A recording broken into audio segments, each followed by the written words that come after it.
Hey everyone, let's warm up with a puzzle, then play a 10-minute rapid game, and try to explore some new openings. Maybe improve upon the Caro Con of yesterday, because we kind of mishandled the opening, and then, or a gambit line in the Italian. That could be fun. Or maybe in the 4-night Scotch, the Belgrade Gambit, depending on if we get white or black, or if our opponent allows us to play them, accepts the gambits. But let's start with a puzzle. This rook's in a good spot. This pawn can promote. This is mate in 1, so it follows that some kind of checkmate needs to occur in order to not get blown off the board, which, as of this moment, there's no defense against. Here, I think there's only one check available.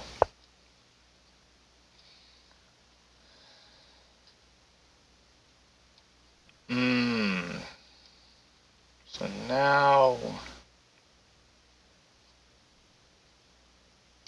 here, knight takes, but then the rook comes in.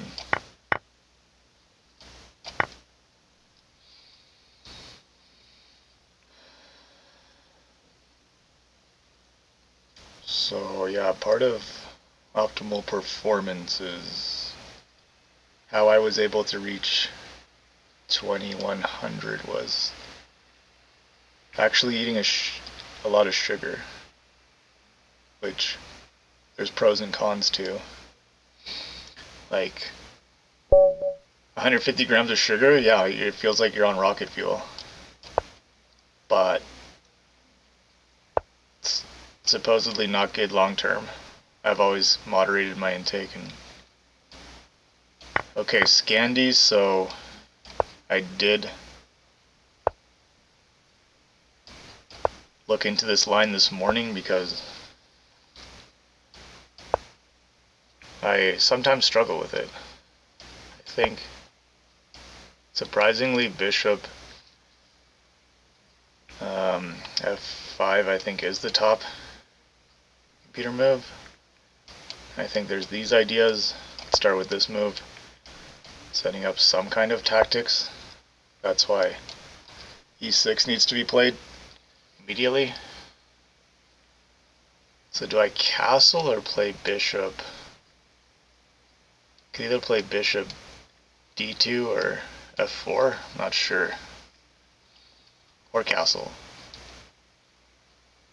Or this move a3, let's see. Even h3 is a move here. So let's castle.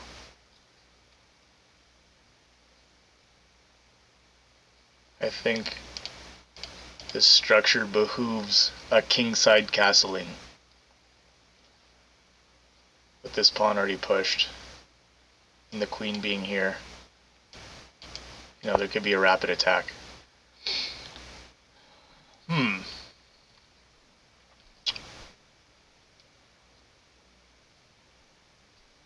So bishop f4, bishop b4 seems like a problem. So let's play a3 first, then prepare bishop f4.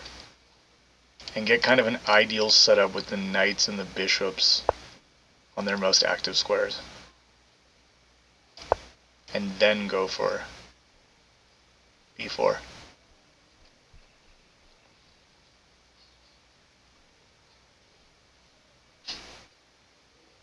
Also, knight h4 is a move.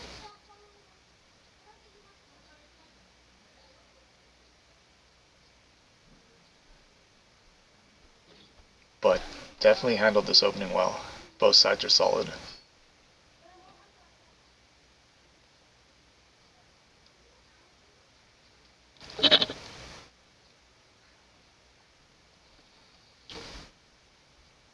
So I guess where does, if black goes bishop e7, I think e4 is natural.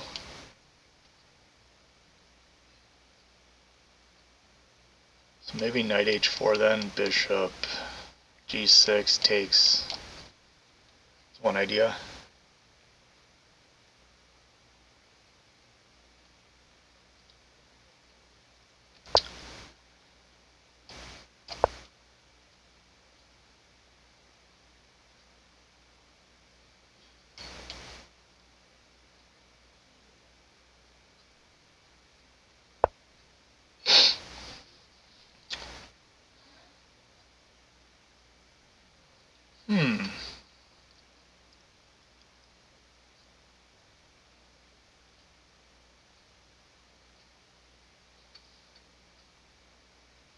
Could also play rook e1 first. Yeah, let's play rook e1 first, then go for knight h4. Allowing h6, but I'm trying to get black to castle.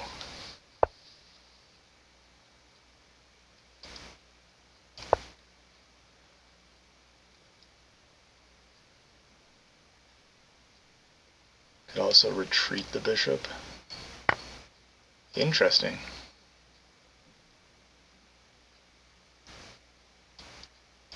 Trading the knight for the bishop. Okay, let's see. Rook d1. Or there's also bishop. Let's play rook d1 first.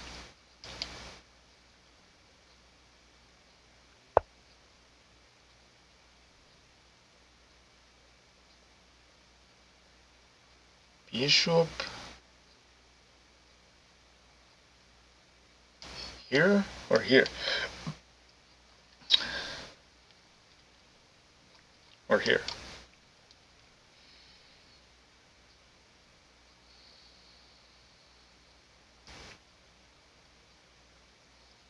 Here, knight, knight, knight. That could be good. Let's go here. Just makes more sense to have it aiming at this h-pawn.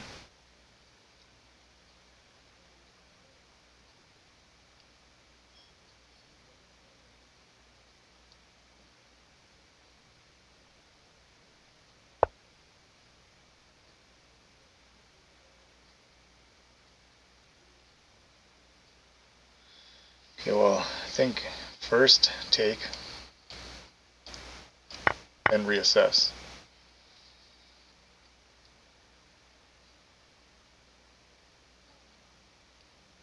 Can I go bishop h6 takes, then here?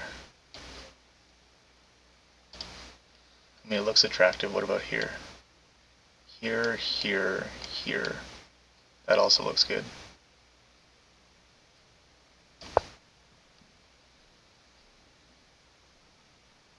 I think black will play g6. But there's also that move.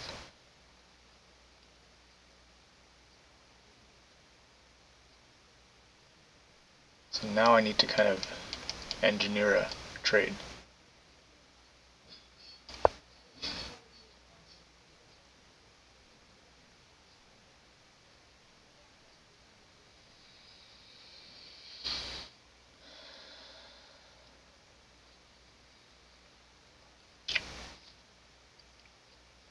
Feel good mentally. My routine, without fail, every single night is hours of meditation and stretching.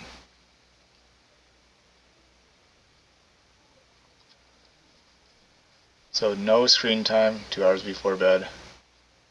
Meditate and stretch for at least 90 minutes to 2 hours. I sleep perfectly. Feel great. So here walks into this.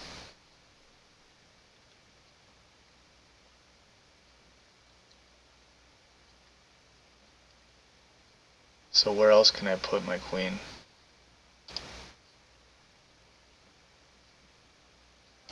Back to the E file. Yeah, let's go back to the E file. Just play nice and solid and go for C4. kick the queen out. There's always a threat of a discovery by sacrificing the bishop.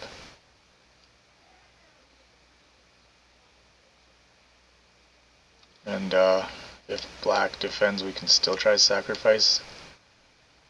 And then having the king pawn be without a king pawn, the position is still much more dangerous for black than it is white, losing the central pawn.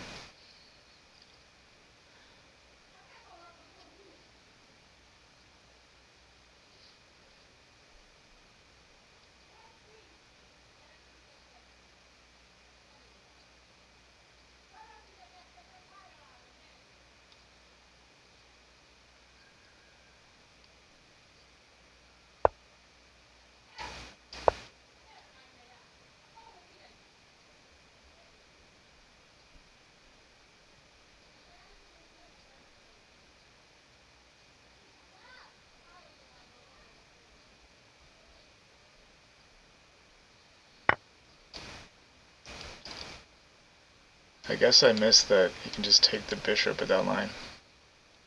Let's go here.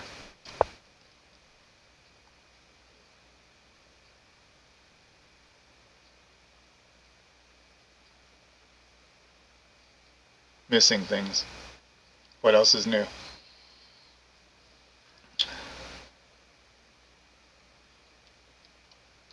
But only being down a pawn is nothing to fret about.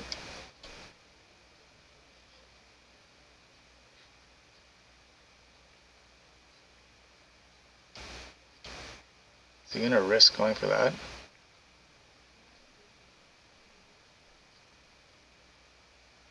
And I need to somehow swing my queen over and prepare rook e4. Aligning this queen bishop battery and having an attack.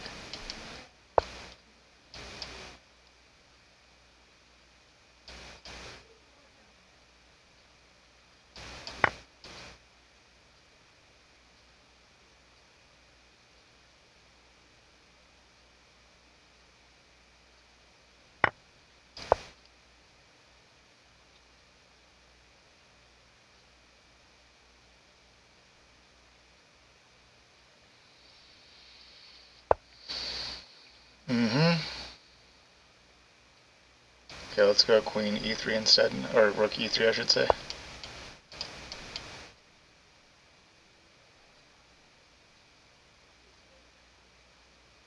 But I mean, these 1800s on Lichess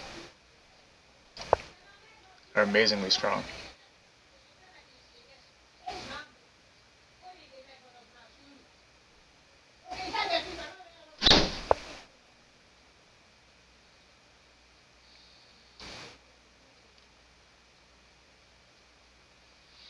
Like, just finding crazy moves.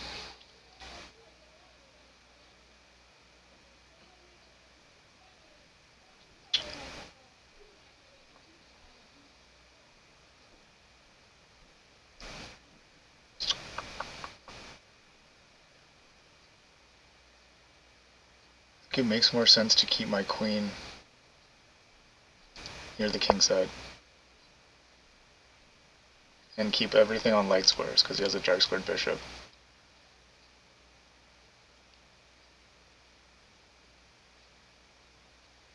Just wait for a blunder. Maybe go g3.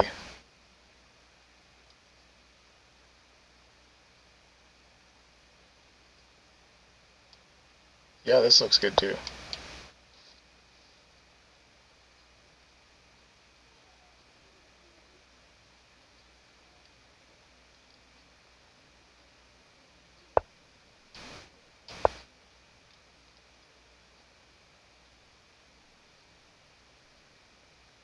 I need to get my queen here.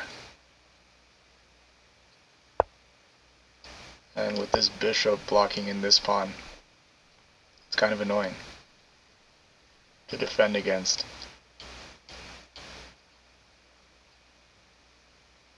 So some sacrifices might be inbound. Not an easy position to play now. Threatening mate in 1. Queen h7 checkmate.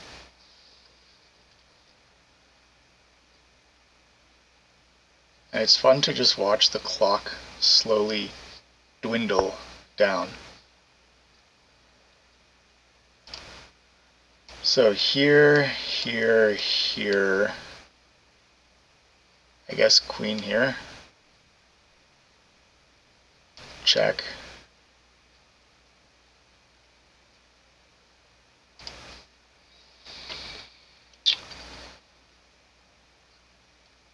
We only have one shot at this. Sacrificing the rook. It can only be defended with the rook or the queen. I go check. The queen cannot block, so the king has to go here.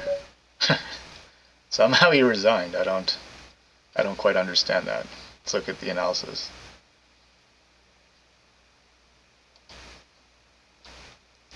Like, am I even ahead here? Let's look at this ending position. No, black is just straight up winning. And if I were to go here, that's just dead losing.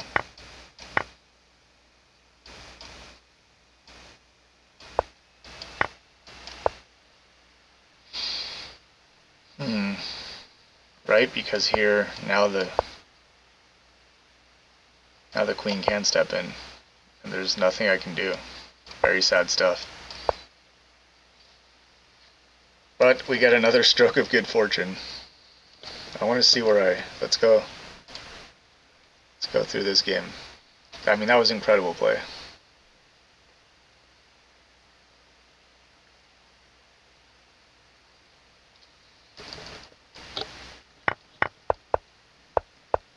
Let's go back to the beginning.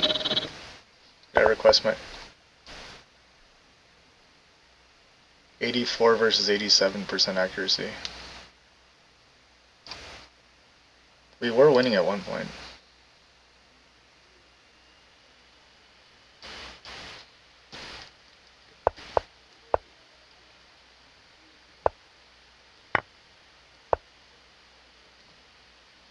Just defending the bishop. And then preparing. There's not many squares, right? Rerouting this way.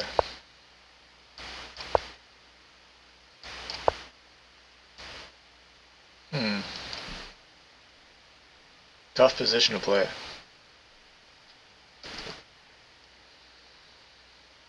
So e4, d4 takes, queen takes, knight takes, knight f3 top engine move, knight f6 top engine move, d4 top engine move, bishop f5 second, bishop c4 third choice of the engine, e6 top, castles second,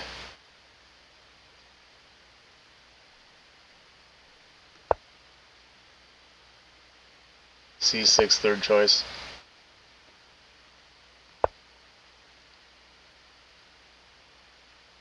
should have gone for knight h4 when I had the chance.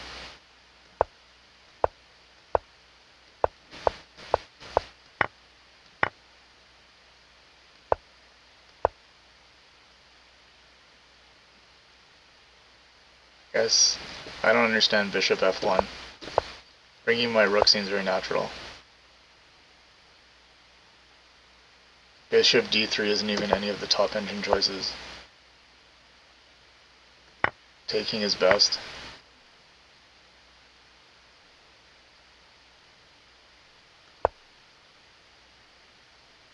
Just move the bishop. Don't try to get fancy.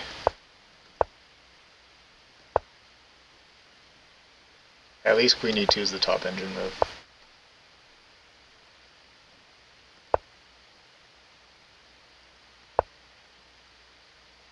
Interestingly, c4 is the top engine move.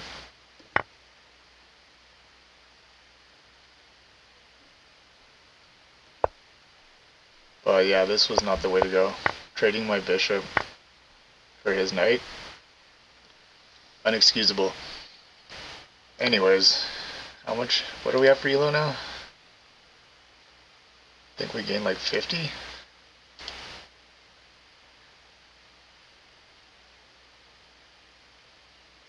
Yeah, 1898. So haven't lost yet. This is good, and we'll build from here.